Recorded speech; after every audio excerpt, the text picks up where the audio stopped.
All right, so good to be back with you again today.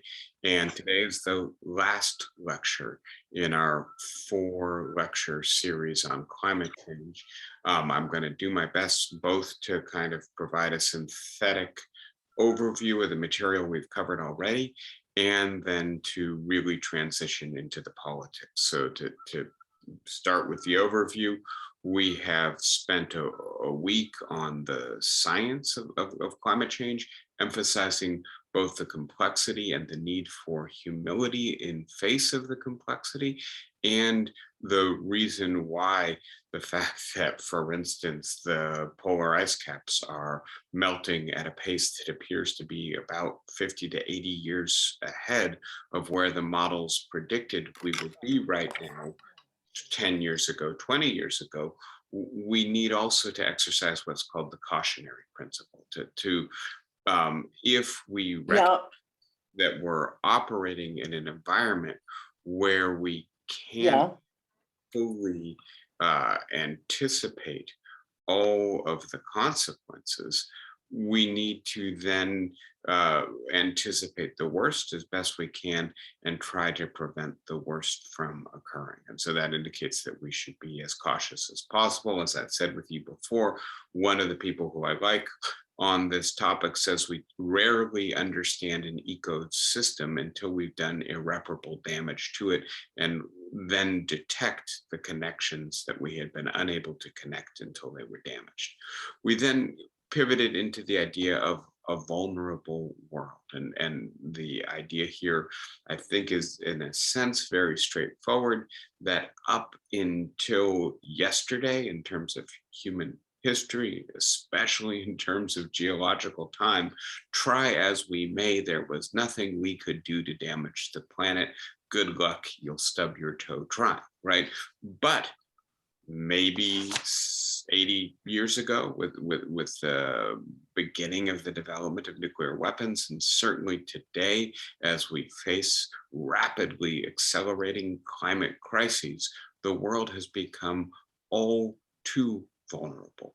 But cognitively and in terms of civilizational resources, the resources our cultures tend to contain, as well as the capacities that our governments hold, we lack the resources, the cognitive resources, the capacities of government, the cultural resources to fully fathom a vulnerable world, to deal with the slow violence of climate change. We're much better at coping with fast violence, at seeing the snake in our path and reacting automatically. Our body does that for us.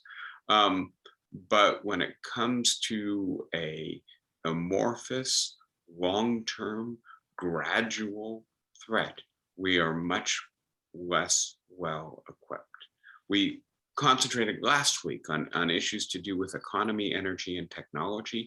This is where we start to get the good news in the sense that the technological developments over the last decade have really changed the calculus of how to combat climate change, and that it does appear that it is increasingly possible that we will be able to maintain something like our current energy intensive civilization, and in fact to make that civilization available to many more people, the billions of people in the poorer parts of the world who look at us with tremendous envy as well as with deep resentment when they see what we have, and then we tell them, no, you can't have it because it's unsustainable.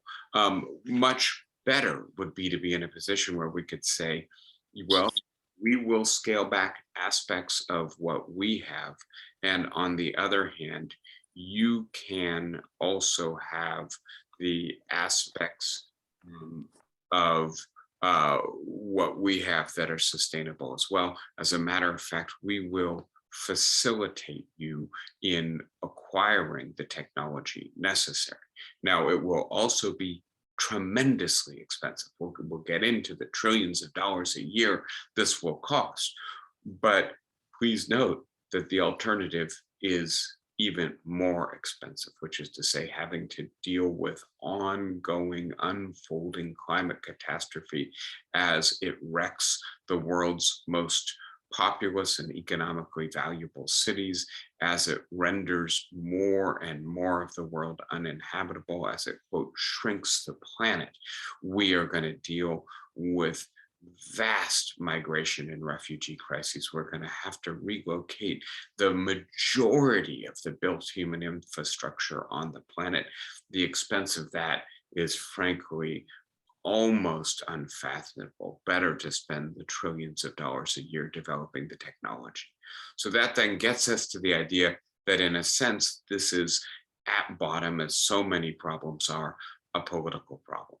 Can we muster the will? Can we develop the capacity for collective action? Can we build the necessary regulatory regimes? Can we cooperate across national borders? And I will not be especially optimistic on that front, other than to say that it is obviously essential that we do this for the survival of our species, and that although people over 50 seem to have been formed in a world that prevents them from drawing that conclusion or prioritizing it to the degree necessary to actually act on the basis of it, there is a rising generation of young people who recognize that this is essential. And as they rise to leadership, let us hope it occurs quickly enough that they will turn the tide on what is politically possible. Finally, I will consider what would happen if we failed, right? And you know, the punchline to the answer to that question is not only the possible extinction of the species, the rendering of the planet uninhabitable, a kind of apocalypse scenario, but alternatively, as we've talked a little bit about, geoengineering, trying to re-engineer at a planetary scale the equilibrium between the Earth's absorption of the sun's energy and the reflectivity by trying to increase the reflectivity. And I will suggest to you that this is going to be a difficult, scary, unpredictable scenario, hence the need to really concentrate here and now on what is politically possible. So in looking at today's lecture, I chose, as I have done in the past, a couple images for you, these both from climate protests, and I just like the message of the signs. The climate is changing. Why aren't we? And there is no planet B.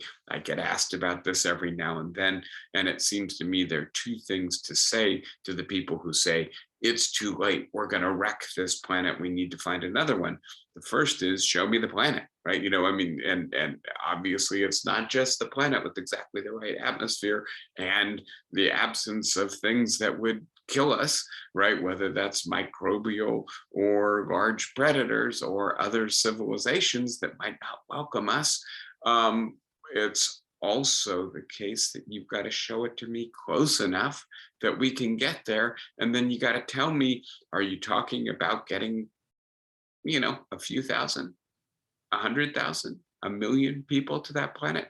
What about the other 8 odd billion people? Right? You're just going to leave them behind? Because I don't yet see the scenario for getting all of humanity to another planet. Frankly, I don't yet see the scenario for getting a single individual or a couple or a family to another planet. A very brief review. The world is burning. This diagram is new. Where there's fire, there's smoke. This is the way in which the fires in the Pacific Northwest last summer generated smoke that got into the stratosphere, into the jet stream and then carried all the way to New York. I had a cousin visiting from California when this was happening, and she thought she was getting away from this. Lo and behold, she gets off the plane into dangerous air qualities from the smoke, from the fire, from the West Coast, right? So this again is a self-reinforcing cycle. This amount of smoke is almost unprecedented, but when it occurs, it obviously increases the amount of carbon dioxide in the atmosphere.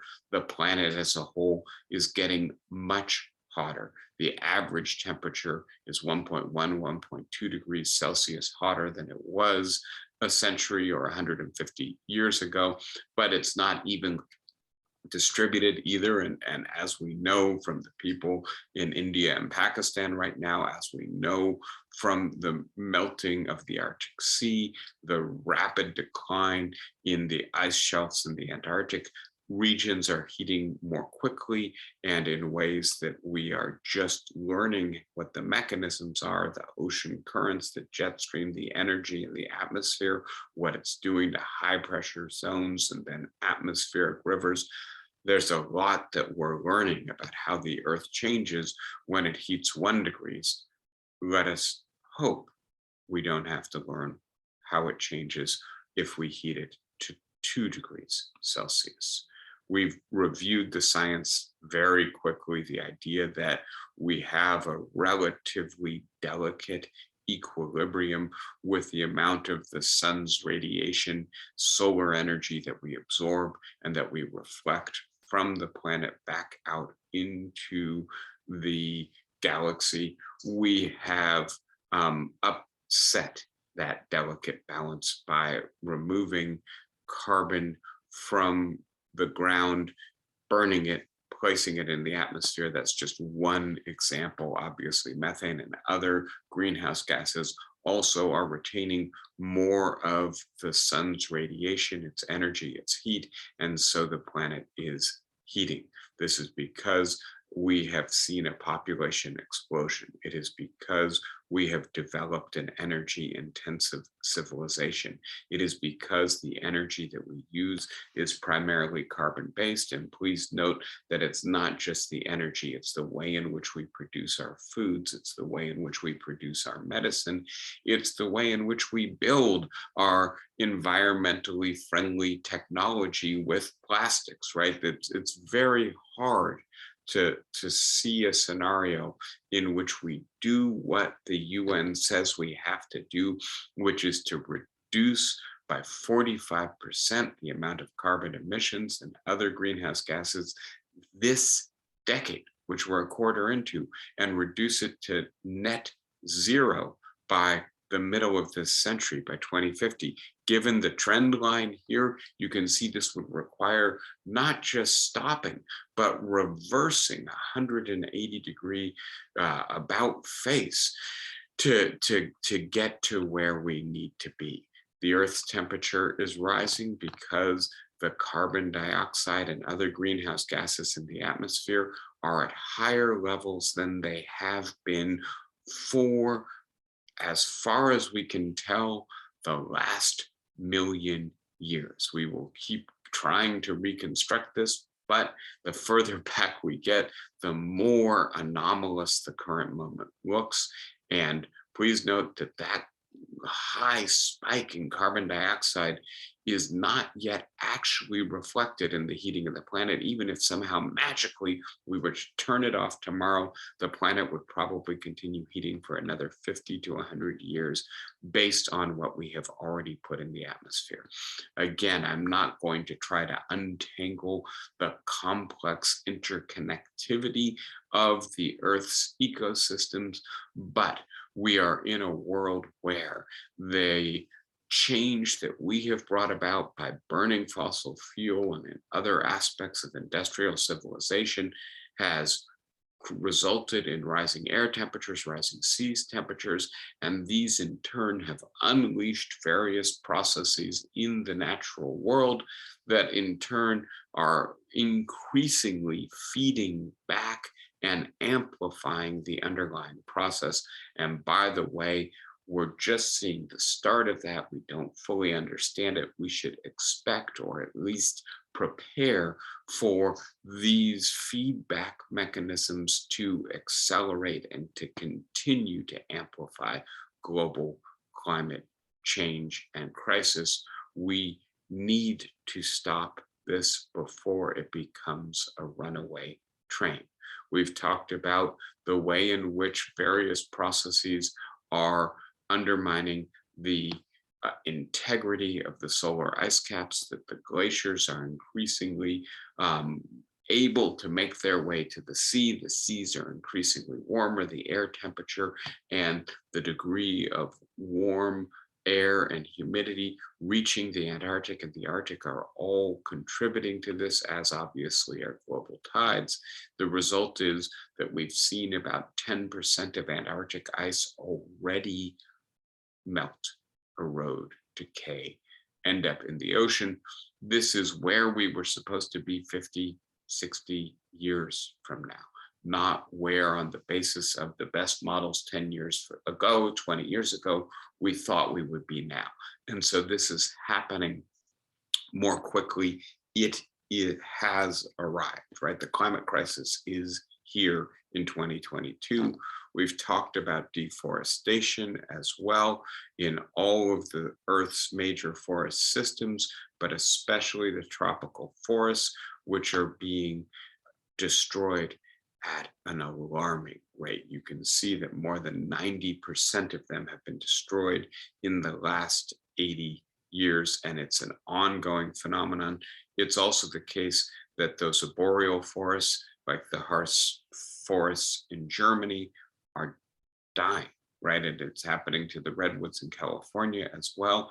Not just fires, but also increased heat, increased acidity in the rain. There are various mechanisms here, but it is killing our forests, even when we are not cutting them down or burning them. The result, again, is less reflectivity, complicated mechanisms, but generally speaking, forests are better at regulating the energy, in part because of the way in which they capture and then distribute humidity. And of course, also the trees are one of the most efficient carbon capture mechanisms on the planet. The fewer trees, the less natural carbon capture there is in the Earth's ecosystem. We've talked about this then as creating a new kind of risk, a risk, frankly, that humans have up until the explosion of the atomic bombs 80-ish years ago never had to cope with. That is global catastrophic and existential risk. We have discussed the fact that it appears that our brains are evolved, right? Our cognitive capacities are evolved for a much simpler, much less risky world, a world in which the risks that we encounter are those immediately around us, that are short-term and obvious, that as we now begin to cope with this slow violence, the drip, drip, drip of climate change, the very gradual, very incremental processes that are unfolding each year as a result of global heating, we just are not as good at thinking that that is an urgent problem, a priority that requires our attention. We need to rapidly evolve new ways of thinking. And frankly, that doesn't reliably happen. There are moments of rapid cultural change. We have to hope that we will have one of these moments soon. We then have talked about the scenarios for avoiding this catastrophe. And last week I went into this with quite a bit of technical detail. I'm not going to go into that level of technical detail today, but I just want to point out to you, right, that in each of these scenarios, avoiding deforestation, even better, having reforestation, right? Actually planting new forests, reducing greenhouse gases in industry, in our food, in our consumption pattern, reducing energy related emissions, which actually is not as big a factor, but obviously increasing nuclear energy, increasing biofuel, increasing solar and wind, all of that matters, as does improving energy efficiency. But I've pointed out to you that on all of these scenarios, the second most important factor is carbon capture and storage technology, right? And this is technology which we currently have, but which in its current form is not efficient, can't be operated at the scale we require, is too expensive, in addition to simply being impossible, not scalable. So we have to do research and development for all of this, right? Including improving energy efficiency, that's category H.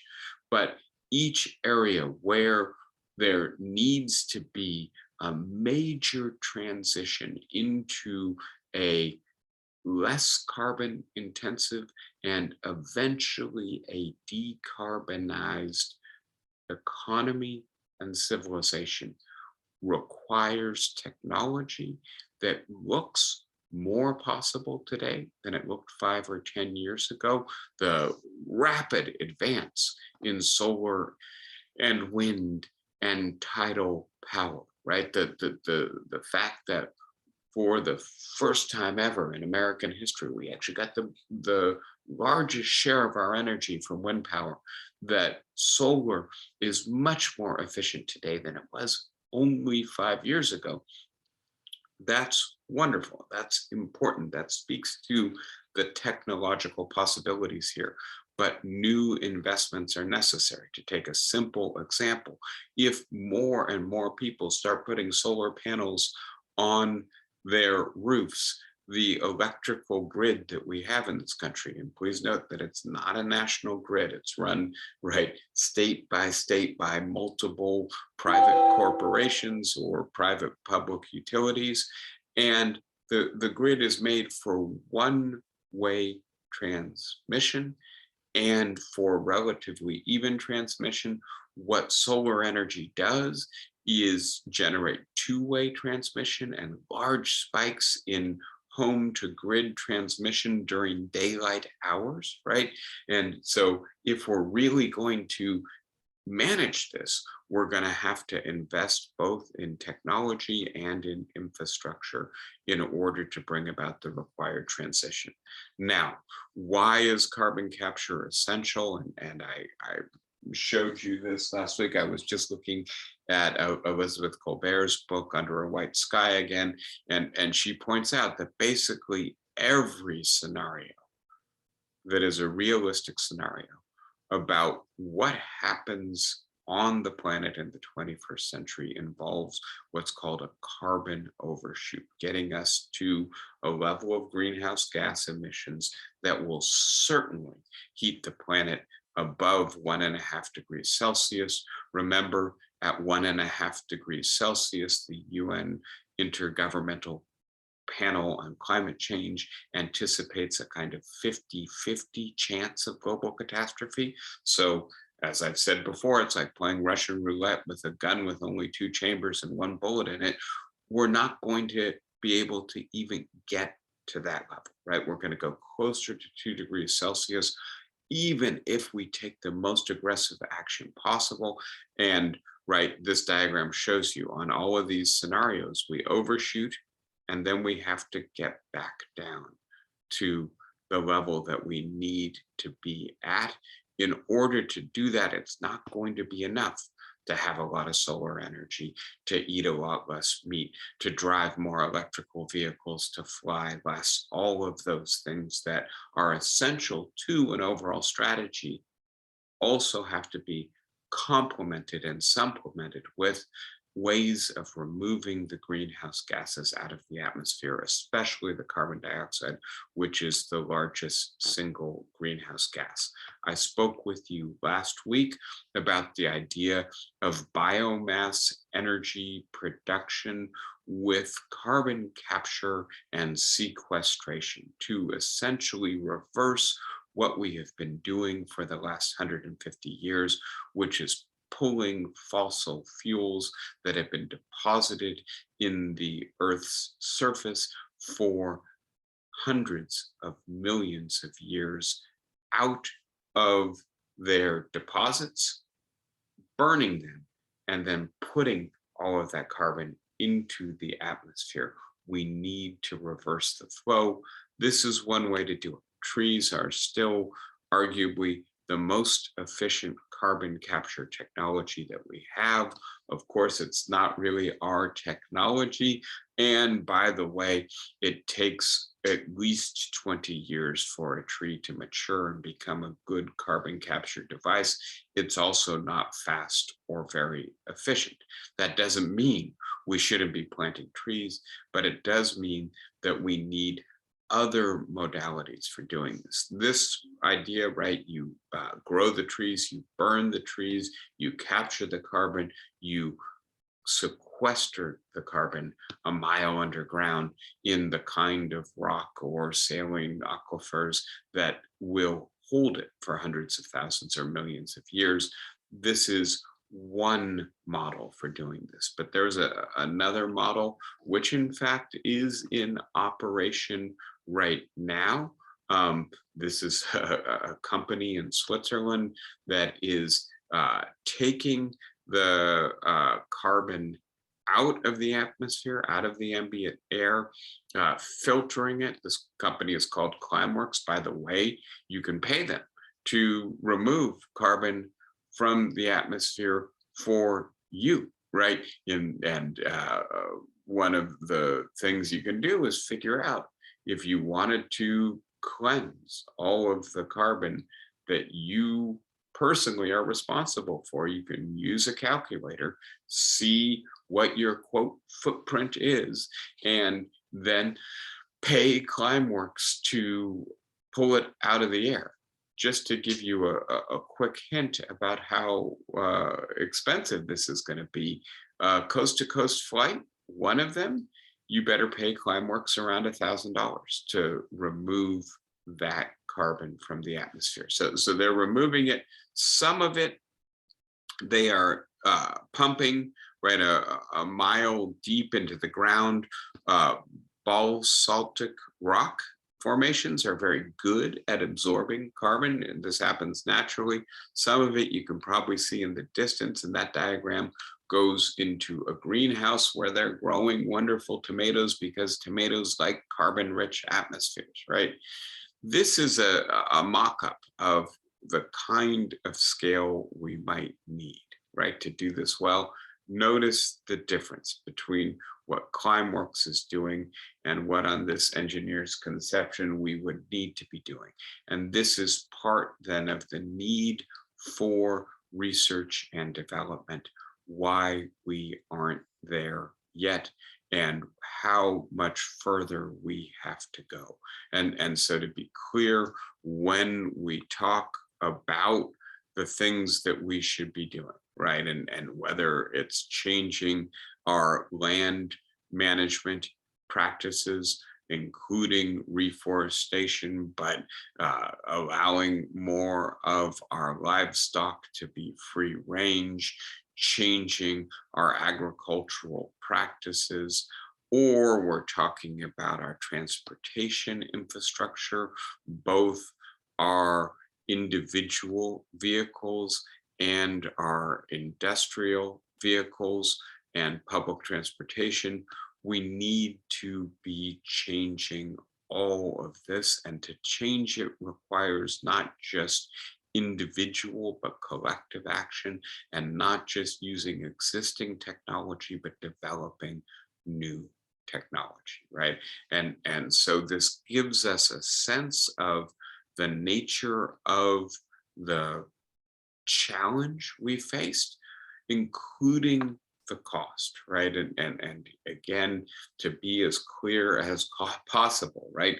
The cost, and I'm looking here at the proposal from Robert Poland. There are other proposals from, for instance, Mark Jacobson at Stanford. The suggestion of Poland's is that we need $2.6 trillion per year beginning in 2024 to at least 2050. And please note that that is a huge amount of money. Please note that this is also a global budget, not a budget for any particular country. And the majority of this money would obviously have to come from developed countries. Poland proposes that around 1.3 trillion come from public funds and around 1.3 trillion come from private investment that might get governmental support or even regulatory measures that make it necessary for private companies that are generating carbon to also fund removing carbon from the atmosphere, for instance, to not just treat the environment as if it were a free garbage dump, which seems to be what we've been doing up until now, treating the atmosphere as our collective latrine. We need to force those who profit from producing this pollution to also pay the cost of removing the pollution. So altogether 2.6 trillion for around a year for around 30 years, around $100 trillion overall. And there's still a debate. Even if we do all of that, will we by 2050 be able to get to net zero, where net zero doesn't mean no emissions, but we now have the capacity to pull all of the carbon we're producing out of the atmosphere, hopefully even more out of the atmosphere. And as I am showing you on this diagram from last week, right, there are the realists, the critics who say, no, we're just not going to be able to get there that quickly. And that would make it even more imperative that we develop the carbon capture technology as quickly as possible. It also makes it more likely in ways that I will talk about it in the second half of the lecture, that we may be forced to experiment with geoengineering, with schemes for changing the overall reflectivity of the stratosphere, or other ways of changing the Earth's energy balance, or manipulating natural ecosystems to try to make them better at absorbing carbon.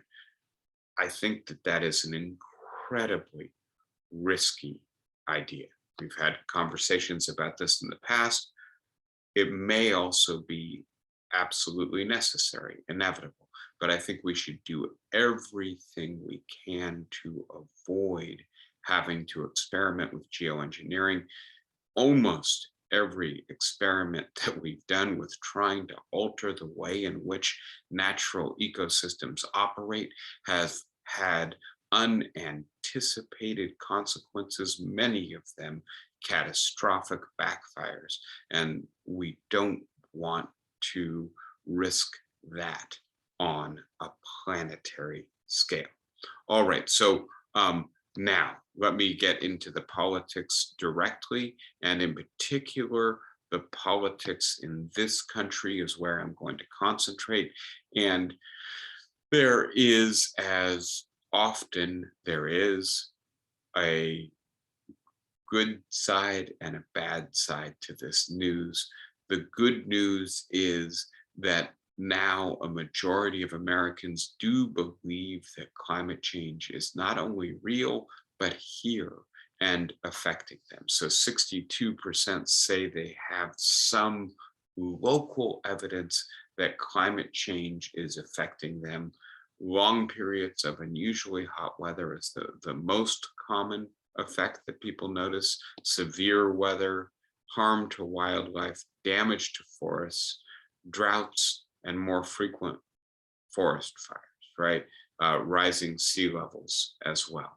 And so the question is, does that change public opinion? Does it make climate change more of a priority? It seems as these effects become more frequent and more damaging, it is likely that it will. And so what we are seeing right now is that 2/3 of Americans believe that the government is doing too little to reduce the effects of global climate change, but that for the vast majority of Americans, this is not a high enough priority issue that they are making it the central issue that they vote on. I believe I said to you last week, I shared with you the anecdote about the yellow vest protester in France who, when he's interviewed about why he's blockading the entranceway to Paris on the highway to protest Macron's new gas tax, petrol tax, says, look, I'm an environmentalist. I care about climate change, but Macron is talking about the end of the world, and I am having difficulty making it to the end of the month, right? And so for many people, right, that resonated, that yes, we may have a long-term slow violence catastrophe on our hands, but we also have short-term problems like paying the rent or mortgage, affording our medical bills, maintaining our vehicles, getting new clothes and food for ourselves and our children. And in a world in which so many people are encountering difficulties with those immediate short-term problems, asking them to make sacrifices in the name of a long-term issue is asking too much. And then to pivot more specifically to the American political context, what we see here, and you will be unsurprised, is a sharp partisan divide. And please note, right, that this is research conducted in the last couple of years by the Pew Research Center. The partisan divide is actually narrowing from where it was, say, 4 or 5 years ago, which of course widened from where it was in 2008 when John McCain ran a presidential campaign acknowledging that climate change was real and indicating that it would be a priority of his if he were elected to the presidency. Right now, we have 90% of Democrats saying that the federal government is doing too little, but only 40% of Republicans. So that's a 2-to-1 gap. The vast majority of Democrats, a minority of Republicans. And then among the Republicans, you can see if you're conservative, that's only a quarter of you. And the Republican Party is becoming increasingly conservative. If you're a moderate or a liberal and still calling yourself a Republican, 2/3 of you say that we need to do more to combat climate change. If you're a boomer or older, right, and this is the vast majority of Republicans, then 31% of you, right? Again, a very small fraction say the government is not doing enough. But if you are a Generation X, millennial, or younger, we get up into the 40 and 50%. And again, this is, I think, the most important hope we have for finding a toehold within the Republican Party to make them less obstructionist on climate change, is the hope that as they begin to recognize that their electoral viability in the future depends on continuing to recruit younger voters, and that as younger voters begin to really prioritize climate change, irrespective of partisan identity, the Republican Party is going to have to get more serious about climate change to bring in a new generation of supporters. Let us hope that that dynamic either works or else that the Republican Party becomes less viable than it currently is. Another respect in which this is the case is that there's a quite substantial gender gap within Republicans, with only a third of men, but nearly 50% of women believing the government needs to do more. And by the way, let me just digress here for a moment.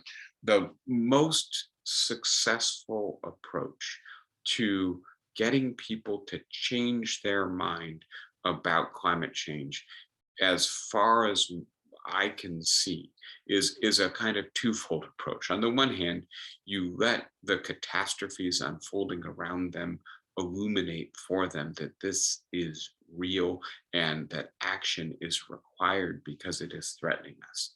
But on the other hand, there's this technique called narrative interviewing, in which, as opposed to doing, frankly, what I've been doing to you for the last nearly 4 weeks now, which is bombarding you with the evidence that this is happening, with the scientific research and the detailed scenarios that explain why it's happening and why it's going to continue to accelerate and become more damaging unless we change course. It turns out that that works really well for people who are already basically convinced, or at least amenable to being convinced. But if you are not convinced, if you in fact hold an alternative point of view, then this approach of presenting all the evidence tends not to work very well. What works better is this idea of a narrative interview in which you start with questions as opposed to evidence. And those questions include, what matters most to you in life? And trying to figure out if there are things that you care about, whether it is maybe fishing or hunting or hiking, that require an intact natural world. And by the way, there's a lot of psychological evidence that suggests that being out in nature is very good for us psychologically, and most human beings, in fact, do seek time in nature. But also getting people to indicate that they really care about future generations, as almost all of us do. And in particular, with the gap here between men and women, it appears that women are more amenable to hearing the idea that if you're spending a lot of your time caring for, bringing forth, nurturing, and preparing the next generation, well, you should also care that that generation, when it comes of age, is going to inherit a habitable planet. And by the way, that that generation shouldn't have to torture over the question of whether or not it is ethical to bring a subsequent generation into being, to have children of their own. And these women in particular are beginning to hear from their own children that they're not sure that they think that it is appropriate to have children, because they don't want their children to come of age in a shrinking planet, in a planet in which humanity is increasingly forced to cower in the remaining habitable corners, in which, as a result, not only do more and more human beings perish from the environmental nightmare that we have created, but also civilization is increasingly fragile and collapsing, right? If you envision that scenario concretely, and I don't mean to scare you or overwhelm you, but I do think this is part of the reason we're seeing the gender gap with women Republicans. If you begin to think about, wait a sec, what am I bequeathing to the next generation and the generation after that? Are they going to have the opportunities that we have? Are they going to face much more dire prospects? That begins to break through much better than the scientific evidence. The kinds of partisan gaps, and I'm going to be very brief about this because I do want to get into further material. But right, the gaps between Democrats and Republicans, and then comparing it with the median, you can see across all kinds of opinion research, what we see is a gap often of 40%, 50% in some situations between Democrats' willingness to believe the science on global climate change, their willingness to take the necessary measures, or at least to indicate that they support candidates for public office who will vote in favor of the necessary measures, and Republicans. And I want to then drill down a little bit on the question of why there's this big partisan gap, right? We're in a moment right now where there's some bipartisan consensus on the Ukraine and on our need to support the Ukraine against Russian aggression. Why is it that, right, that which is a distant threat, a threat not to us, but to a nation that frankly most of us had very little knowledge about until the invasion, why are we able to come together on that, but not on this issue? And I will start with something that may seem to have questionable relevance, if a lot of familiarity, and that is the stunning unfairness of the distribution of income and wealth in the United States, and the rapid return of inequality in the last 20 years of the 20th century and the first 20 years of the 21st century, material that we have talked about extensively in the past. This is just a single diagram to capture the core idea here. You look at the cumulative increase in wealth of the top 0.1%, and you compare that with what's happening for the middle 40%, the middle class, or the bottom 50%, the less well off, and compare it to GDP.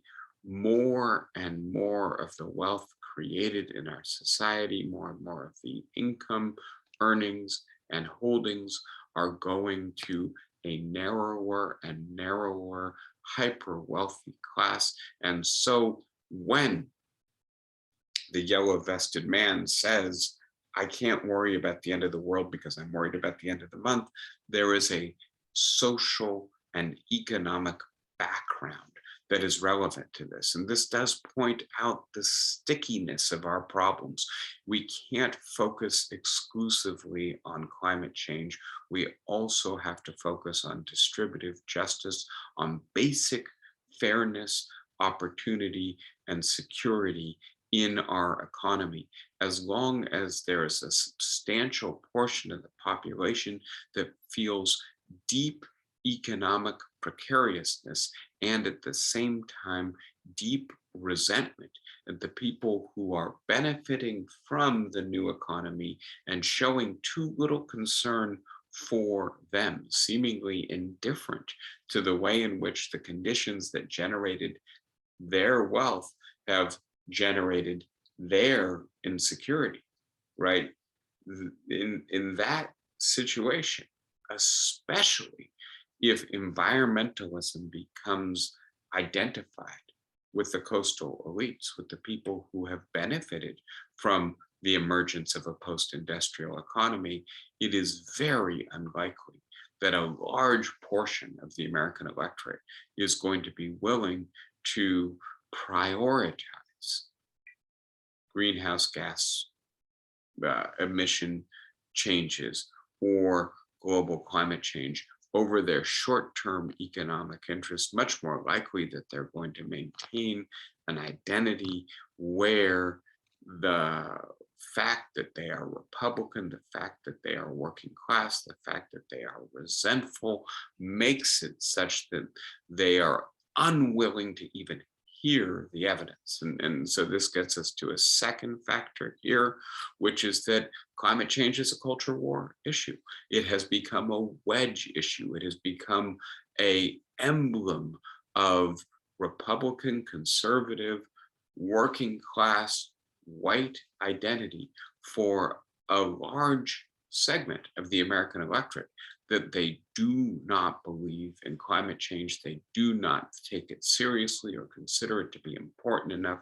to be one of their top issues that they're going to vote on. This is directly related to a theme we've talked about before: identity protective cognition.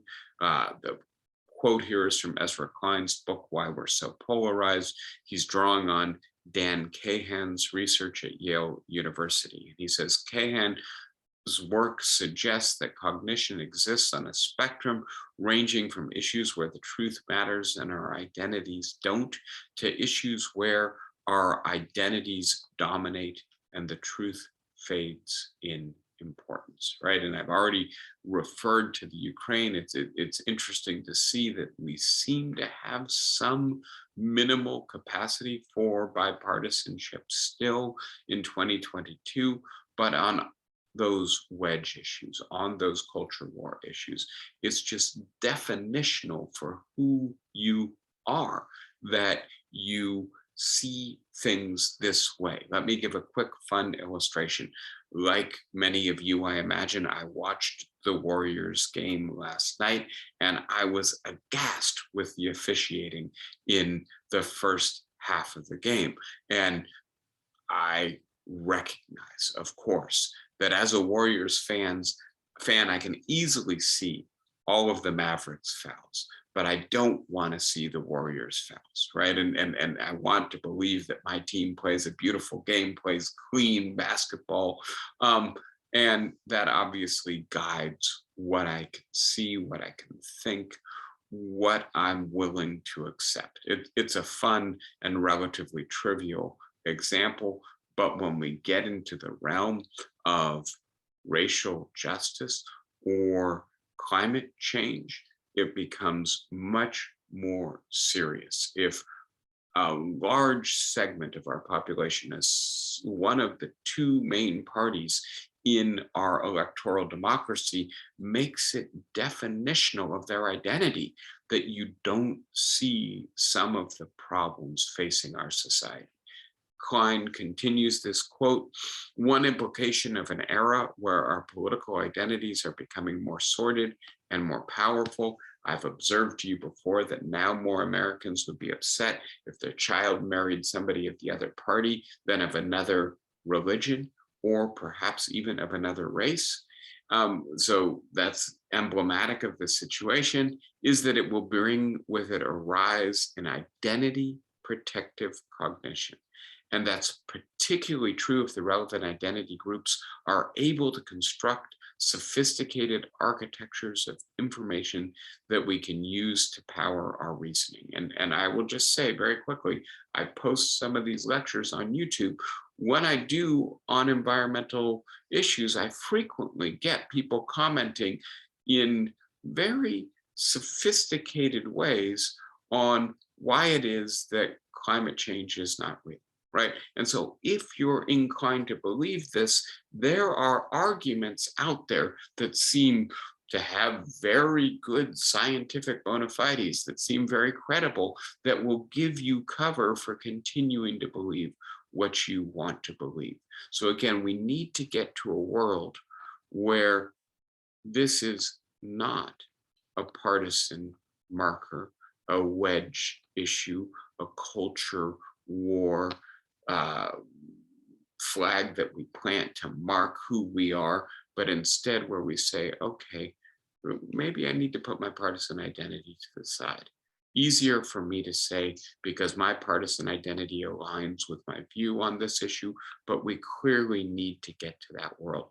And if you want to see how imperative it is, look at what 4 years of Donald Trump did to environmental protections, especially things to do with air pollution and emissions, drilling and extraction, the most urgent issues from the perspective of climate change. This was a 4-year assault on these regulations with nearly 100 rules reversed and 14 in the process of being reversed when Trump lost the election. And then I think the deeper question here is why? Why has the Republican Party become the anti-environmental, anti-climate change party in the United States? And here, as in so many issues in American politics, the answer is relatively straightforward: follow the money. And as you can see, when we look at the top 4 or 5 uh, companies making the largest contributions to candidates, almost all of them are exclusively donating to Republican candidates for office. The very small exception is Chevron, and I think I know a large part of that story, which is in very Democratic Richmond. They were contributing to candidates for the mayor and city council's office who were in favor of allowing Chevron to expand its refineries in Richmond. In other words, they were contributing to Democrats only in the environment where they thought that was the only way to create the regulatory environment that allows them to continue their business practice of taking carbon out of the ground and giving it to us to put it into the atmosphere. As you can see with Senate candidates, with House candidates, Senate candidates, the vast majority of the funding goes to Republicans, not Democrats. They are being paid and paid handsomely. This is part of the way in which they win elections, is by receiving this kind of funding. If we look at the overall expenditures, right, how much is being spent by the fossil fuel industry, how much is being spent by the renewables industry, it's a 13-to-1 ratio.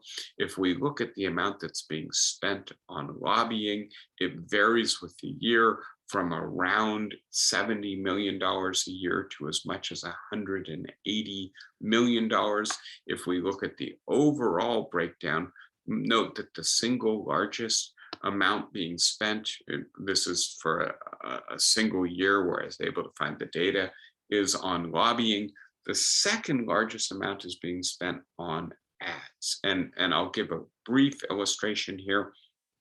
I imagine many of us are familiar with the concept of your carbon footprint, right? It's a way of measuring how much emissions you are responsible for and whether or not it is sustainable for everyone on the planet to be doing that as well.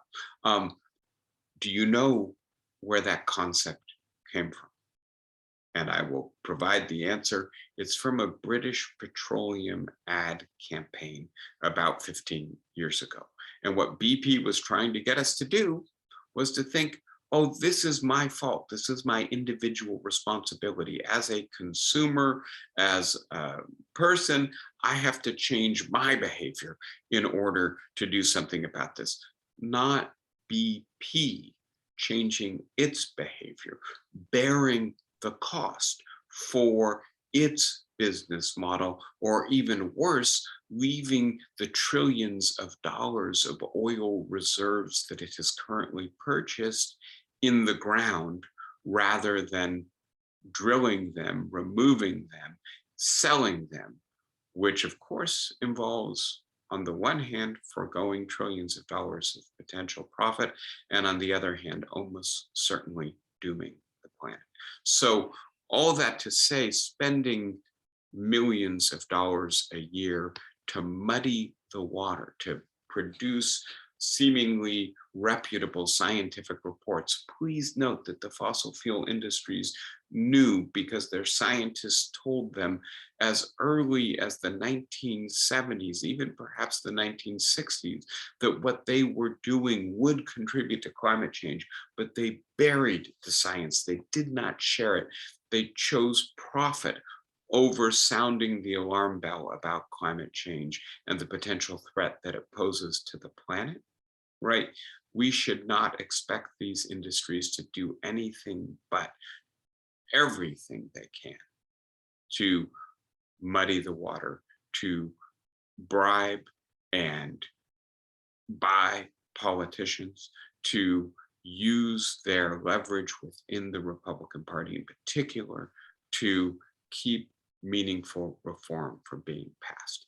And given the way the United States political system works, given the fact that if you can get 41 senators on your side, you can back almost any legislation. This is not that hard for them to do. And whether we're talking about Jane Mayer's Dark Money, which I imagine many of you have looked at, maybe her writing in the New Yorker, if not the book itself, this very important book by Nancy MacLean, Democracy in Chains, that pushes the time frame back really 50 years to show that this has been a sustained campaign to change not only the Republican Party, but also the intellectual climate, the political culture of the United States by changing the kind of scholarship and research that is being done, the nature of the media. And then if we want to kind of exhibit A of the worst offenders here, Christopher Leonard's wonderful book on the Kochs and the kind of work they have done to create a cabal of millionaires and billionaires who are spending in an organized and concerted way to keep political action from succeeding on this issue. We recognize, in a sense, what we are up against.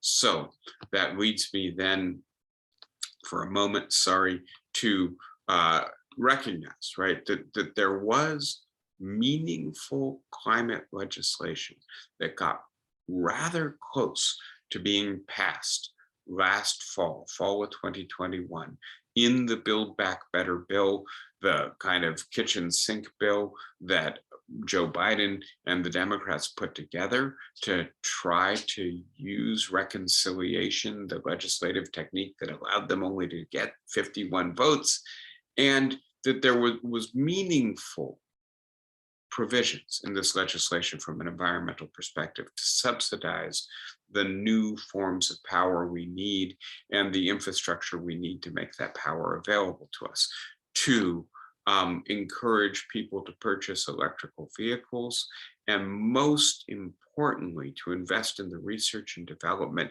in carbon capture and other related technologies to allow us to overshoot on carbon emissions and then pull some of that carbon back out of the atmosphere.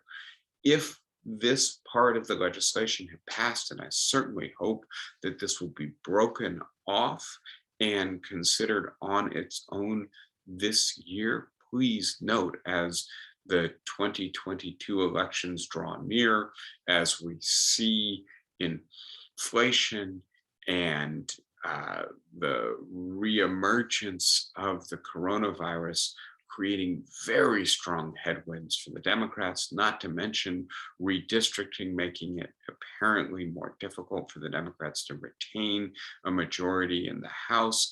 It's looking like this window is closing quickly.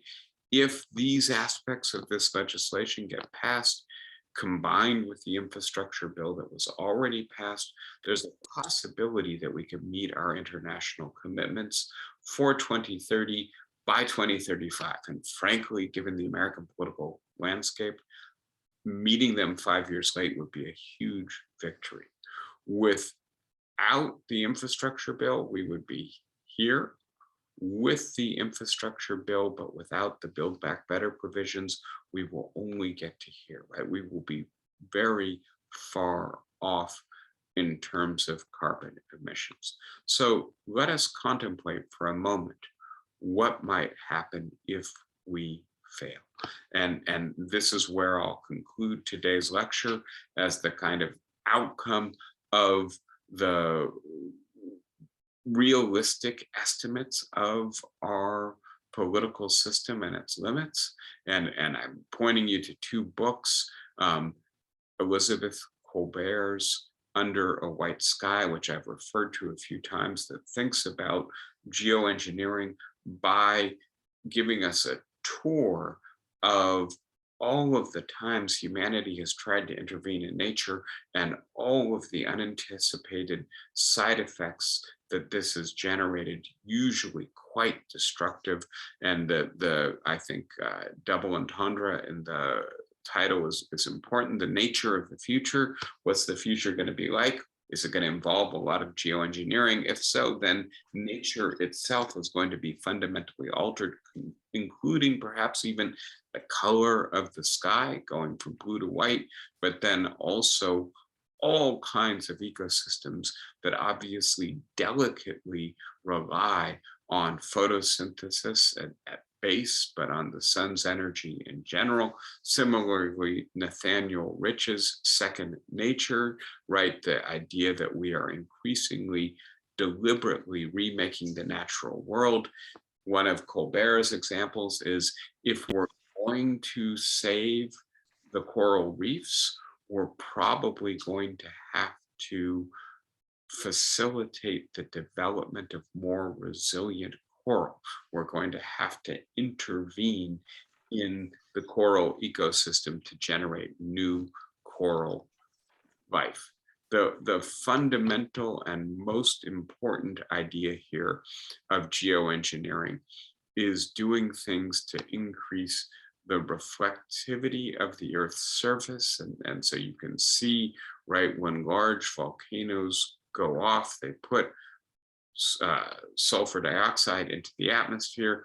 This increases the reflectivity of the atmosphere and makes it very cold for a little while. One thing I didn't know that I read from Colbert is that Mary Shelley's Frankenstein was actually written in the summer after an Indonesian volcano reduced the temperature on a planetary scale, creating famine. It was in that bleak environment that she came up with the idea of Frankenstein, right? And so could we do this ourselves, right? Could we, and this diagram has us with a high altitude blimp, but please note where we really need to get the sulfur dioxide to have this effect is not in the troposphere, the part of the atmosphere very close to us, or in the stratosphere where our planes usually fly, or even in the mesosphere, but into the thermosphere, into the very top surfaces of the Earth's atmosphere. And this almost certainly requires planes to do it, not balloons, as much as we might like that. And the planes are going to have a great deal of carbon emissions themselves. And so one worry here is, once we start doing this, we get hooked on having to put more and more sulfur dioxide or reflective material into the atmosphere, in part to compensate for the emissions from the project to begin with.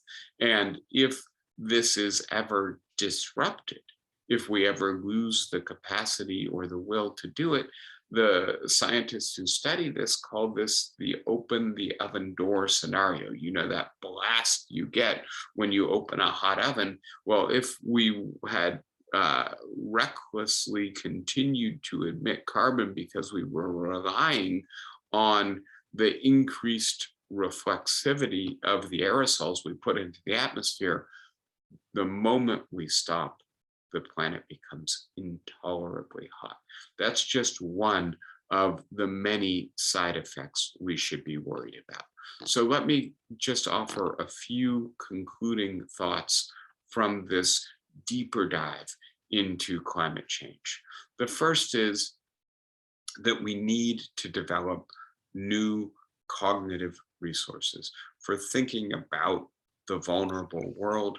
Among those resources include ethical resources, and ethical resources for an Anthropocene, for a moment in geological history, which, given the bulk of our species and the technology that we have, we are altering the overall Gaia system, the ecosystem of the planet as a whole.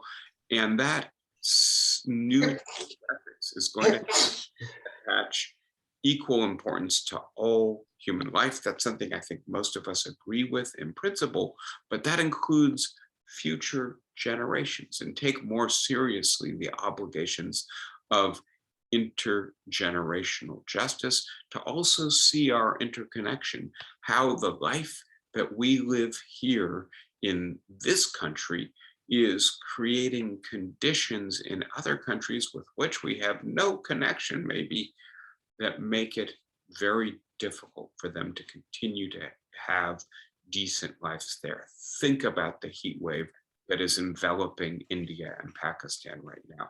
And by the way, that we also begin to think about cross-species obligations as well. So to really begin to develop the ethical resources that this moment in our planet's history requires of us.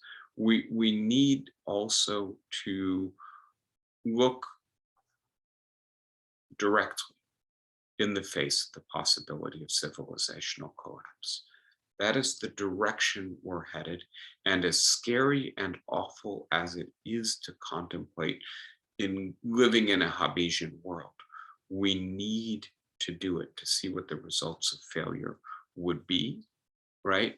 And Jonathan Weir's work on the collapse of Native American civilizations, but also the resources for hope that Native Americans then generated out of that possibility of collapse, I think is really important to give us some bearings here. We need to develop carbon capture technology. I've really emphasized that last week and this week, but we also need to be aware of solution bias and the idea that any problem we encounter has a solution, right?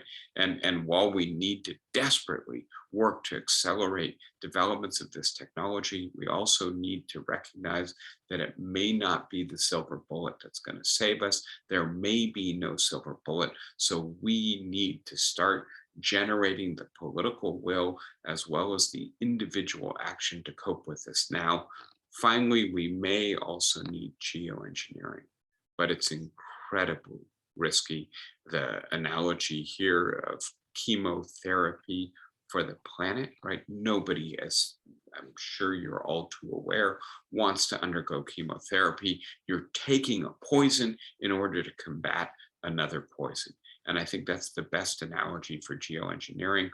We may have to do it, but we should be doing everything we can to avoid that scenario. I will leave you today with the words of Reverend Dr. Martin Luther King Jr., right? Too late is not words that we want to have to say about our civilization. I will stop there. I know I went over time. Sorry about that. I tried to get everything in today. Who wants to start us out with a question or a comment? I'm going to go ahead and unmute everyone if I can. Maybe I can't. Maybe you guys have to unmute yourself. But who wants to? I'd like to start, David. Go ahead. That's Matt, right? Yeah, it's Matt. Carbon capture. If you capture carbon dioxide, you're capturing 2 atoms of oxygen for every atom of carbon. And we breathe the oxygen. So if you manage to get a lot of carbon dioxide sequestered, you sequestered twice as much oxygen as you've sequestered carbon.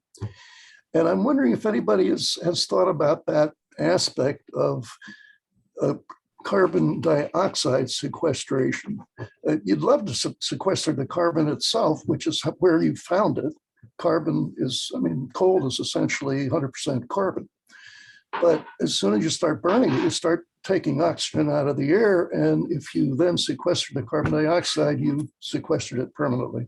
Any thoughts about that? Yeah, so I have to be careful because I'm not up to speed on the science. I'm not a scientist, right? But my understanding of the technology is that it is actually breaking apart the carbon dioxide and sequestering the carbon and releasing the oxygen back to the atmosphere. And that it is to do this. A natural chemical reaction that occurs sometimes in, for instance, photosynthesis, but also reaction to some kinds of rock in the right conditions. But having said that, it's very hard right now to do it on scale. Is this making sense to you, Matt? I'm referring to you as someone who I know has a background in engineering. Sound plausible?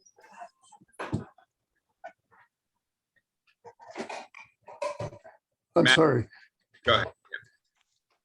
Oh, yeah, I personally think that the whole carbon capture concept is probably a non-starter on economic grounds, mainly because it's got to be incredibly expensive relative to the amount of carbon that you can sequester. But this just occurred to me to wonder whether or not it doesn't have this other problem of depleting oxygen.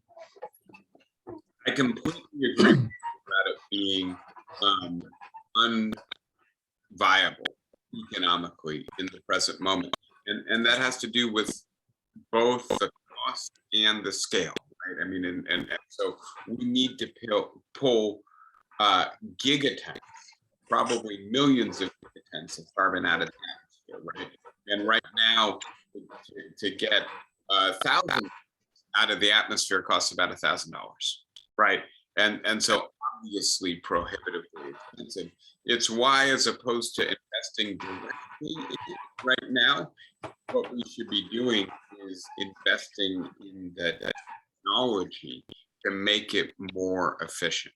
And I believe, that it's possible that we could develop more efficient technology.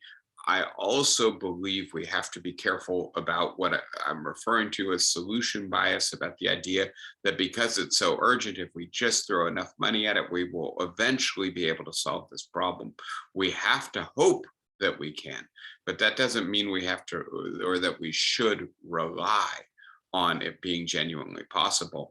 And I know you and I have had this conversation before. If carbon capture doesn't work, if we stay on the trajectory we're on, which it seems hard to conceive that we're going to come off of it quickly enough, then we're thrown to geoengineering. And I don't disagree with you about that calculus. And I don't know if you disagree with me about the risks associated with geoengineering, but it seems to me, given our long history of intervening in nature in ways that have unanticipated and often quite disastrous side effects, we should be really careful to do everything we can to avoid ending up in that scenario. All right, I don't know if you want to respond, Matt, or not. You're muted right now.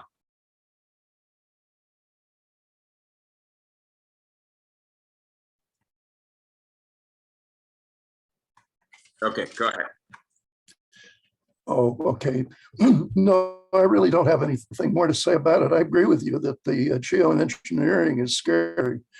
And indeed, I think maybe one of the aspects of geoengineering is it might scare the pants off everybody and get them to pay more attention to the alternate methods of dealing with the problem. But that's just sort of a backwards way to get at it.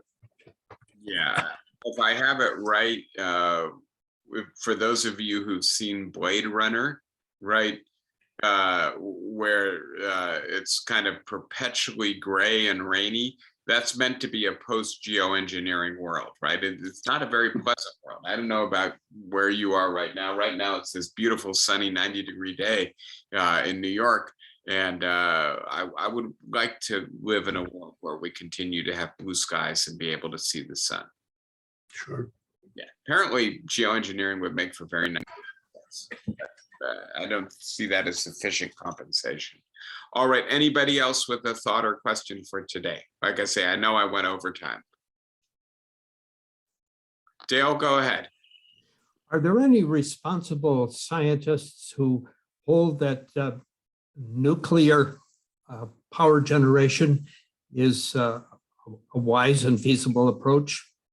Yeah, I want to say it's become the environmental common sense at this point, right? And so obviously the risks associated with nuclear energy have not changed in the last 30 years. We've gotten a little bit better maybe at managing the power plants themselves, but we still got to get rid of the spent fuel rods. We still have to figure out storage facilities that will keep them for thousands of years, because that's how long they remain radioactive, right?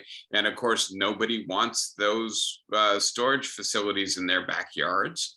And so we're having controversy about whether we can impose it on Native American lands or not. But having said all of that, what has changed is the alternative, the risks associated with the alternative.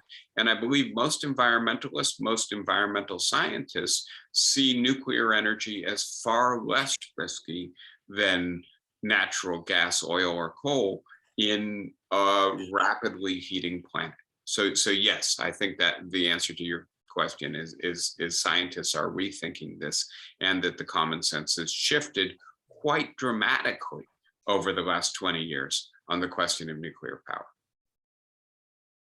Anybody else for today? All right, then I'm gonna let you go have my lunch. You can go have your lunch. Wonderful as always being with you.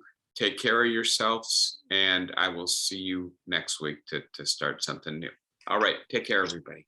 Bye-bye. Thank you, David. Take care, bye-bye.